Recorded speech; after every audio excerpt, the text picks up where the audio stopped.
When the flight attendant decided she knew who deserved to fly on private jets, she made a mistake that cost her career.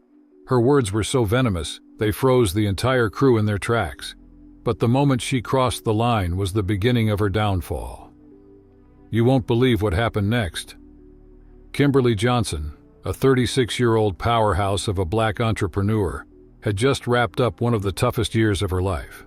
After months of grueling negotiations and countless sleepless nights, she finally closed the deal to acquire Skylux Air, a boutique airline with a reputation for luxury and exclusivity. It wasn't just a professional triumph, it was personal. Every step to the top had been met with challenges, skepticism, and more side eyes than she cared to count. But today was supposed to be her victory lap, a chance to fly to Los Angeles in style and solidify her vision for the company's future. Kimberly arrived at the private airport early, her usual blend of punctuality and purpose. She stepped out of her black town car in a sleek business suit, paired with oversized sunglasses that screamed, "I mean business." The morning sun reflected off her polished appearance as she walked confidently toward the registration desk. Inside, the air hummed with quiet efficiency, polished floors, muted tones, and that distinct smell of wealth.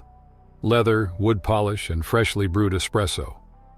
But as soon as she reached the boarding area, she was greeted by Cindy Meyer, a 29-year-old flight attendant with icy blue eyes and a smile so tight it could snap. Cindy didn't know who Kimberly was, and the way she squared her shoulders and gave a quick once-over made it abundantly clear. Cindy had already made up her mind about Kimberly. "Excuse me," Cindy started, her tone dripping with polite condescension. "I think you might be in the wrong area. This is for private flights only." Kimberly tilted her head, her brow arching just enough to hint at amusement. "I know, this is my flight." Cindy blinked, her practiced smile faltering for just a second before snapping back into place. "Your flight?" she echoed, the disbelief practically oozing from her voice.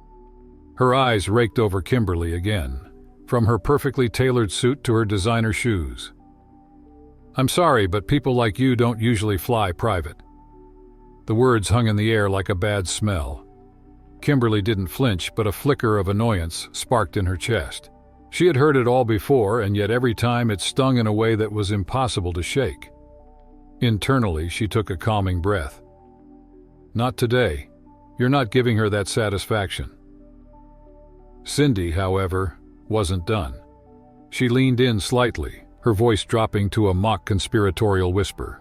"Maybe you're with the service crew, or—" She chuckled lightly as if this were some hilarious inside joke. "Housekeeping? This area is restricted for clients only." Kimberly's lips twitched, almost forming a smile. The irony of the situation wasn't lost on her. She adjusted her sunglasses and replied with an even tone that didn't betray the fire simmering beneath her calm demeanor. "I've already checked in. Now, if you'll excuse me, I'd like to board my flight." Cindy's nostrils flared, and she stepped aside begrudgingly, though the disdain in her gaze was anything but subtle. Kimberly didn't miss it. Every icy glare, every patronizing word. It all screamed the same thing. "You don't belong here." As Kimberly stepped onto the aircraft, she couldn't help but shake her head slightly. Here we go again, she thought. This wasn't just another day. This was a test. One she had passed many times before.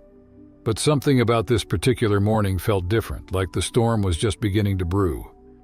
The cabin of the private jet was nothing short of breathtaking. Luxurious leather seats lined with impeccable stitching, polished wooden accents that gleamed under the soft cabin lights, and fresh bouquets of lilies on every table gave the space a sophisticated charm. Everything about it screamed exclusivity. But for Cindy Meyer, the blonde flight attendant with an attitude sharper than a chef's knife, this wasn't enough. No, she felt compelled to educate Kimberly Johnson about her supposed place in the world. Cindy strutted down the aisle with the kind of confidence you'd expect from someone who believed they were untouchable. Her lips curled into a condescending smile as she stopped by Kimberly, who was calmly reviewing documents on her tablet. "Enjoying the view?" Cindy asked, her tone syrupy sweet but loaded with venom. She leaned in closer, lowering her voice to a stage whisper. "I bet this is the first time you've ever been surrounded by this level of luxury." Soak it in while you can, honey, because let's be real.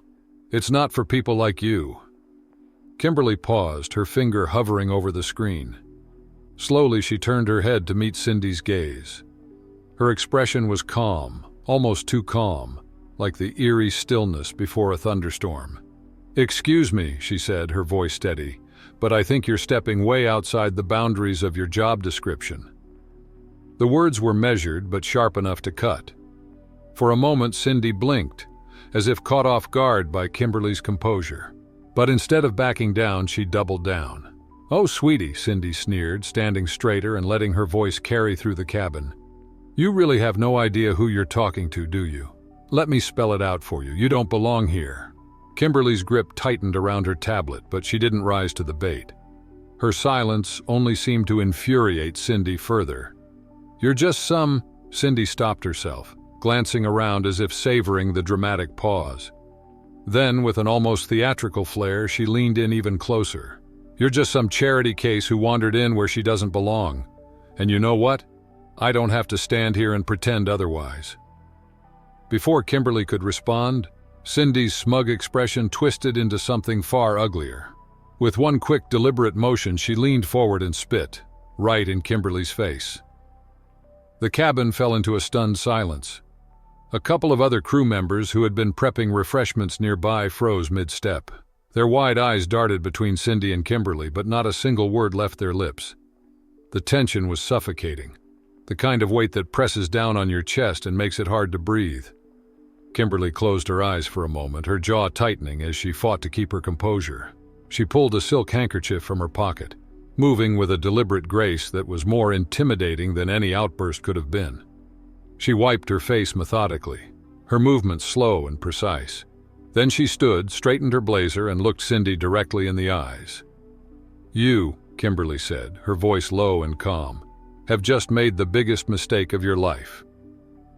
Before Cindy could process the gravity of the situation, the cockpit door swung open. Captain Thomas Reeves, a seasoned pilot in his early 40s with neatly combed, silver-streaked hair, stepped into the cabin. His expression was a mix of confusion and irritation. "What's going on here?" His voice was firm, the kind of tone that demanded immediate answers. Cindy opened her mouth, clearly ready to spin some version of events that would absolve her. But before she could utter a single word, Captain Reeves's eyes landed on Kimberly. Recognition hit him like a freight train. "Miss Johnson," he said, his voice softening as his face drained of color. I didn't realize you were on board already." Cindy's confident smirk evaporated in an instant. She looked back and forth between the captain and Kimberly, her own face now pale. Kimberly didn't say a word. She didn't need to. The balance of power had shifted, and everyone in the cabin could feel it. "Miss Johnson," Captain Thomas Reeves addressed Kimberly, his voice a mix of surprise and deference. The change in his tone was so abrupt it felt like the entire cabin had taken a collective gasp. "I deeply apologize for this incident. We had no idea you'd already boarded." Cindy froze mid-breath. Her head snapped toward the captain, then back to Kimberly. And for the first time, realization dawned on her face. The woman she had so proudly insulted wasn't just another passenger. No, this was the billionaire owner of the very airline Cindy worked for. Kimberly's gaze was steady, unflinching, as she looked Cindy straight in the eye. Her calm exterior only made the tension in the room more palpable. "I have one simple rule," Kimberly said, her voice even and measured. "A client is a client no matter the color of their skin. But what I will not tolerate is this kind of behavior from my employees." The weight of her words hit Cindy like a freight train. She stammered, her voice barely above a whisper. This is all a misunderstanding," she managed, the confident edge in her tone long gone. "I didn't know—" "You knew," Kimberly interrupted, her tone sharp enough to cut through the air. "And you decided it didn't matter. Well, now you're going to learn how much it does." Cindy's mouth opened, but no words came out. Her confidence had drained entirely, replaced by a look of sheer panic. She looked to the captain for help, but he simply stepped back, shaking his head slightly, signaling that she was on her own. The other crew members, who had been silent witnesses to the entire ordeal, suddenly found their voices. One by one, they began to chime in, offering apologies to Kimberly and expressing their agreement with her decision. The shift in atmosphere was immediate. No one wanted to be associated with Cindy's behavior. Captain Reeves, regaining his composure, straightened his posture. "Miss Johnson," he said, his tone now one of utmost professionalism. "I'll personally report this to corporate and ensure that appropriate actions are taken. This kind of conduct does not represent Skyluxe Air." Kimberly gave him a curt nod before turning her attention back to Cindy. For a moment, she just stood there, letting the silence settle like a heavy fog. Then with an air of finality, she said, "You're done here. Gather your things and get off my plane." Cindy's face crumpled, but there was no room for argument. Without another word, she turned and hurried toward the exit, her once confident stride reduced to a defeated shuffle. Kimberly exhaled slowly and returned to her seat, pulling out the silk handkerchief once more to wipe the last trace of Cindy's spit from her cheek.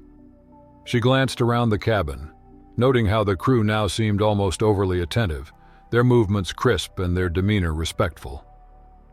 As the engines roared to life and the jet prepared for takeoff, Kimberly leaned back into the plush leather seat. A small smile tugged at the corner of her lips, not one of triumph, but of quiet satisfaction. She knew this moment would ripple through the company, setting a precedent not just for how clients were treated, but for how deeply rooted biases would no longer be tolerated. Looking out the window as the plane began its ascent, Kimberly allowed herself a moment of reflection. This wasn't just about her. It was a message to her team, to her company, and to anyone else who thought they could dismiss someone based on their preconceived notions. It wasn't just a victory. It was a lesson in respect, delivered at 30,000 feet. How would you have handled the situation if you were in Kimberly's place? What are your thoughts on how she stood up for herself? Share your comments below. Have you or someone you know ever faced something similar? Let's discuss. Don't forget to like this story if it resonated with you, and share it to raise awareness about the importance of respect and equality. This story was created with a purpose: to shed light on issues of prejudice and inspire positive change. Together we can make the world a better place. Your opinion matters,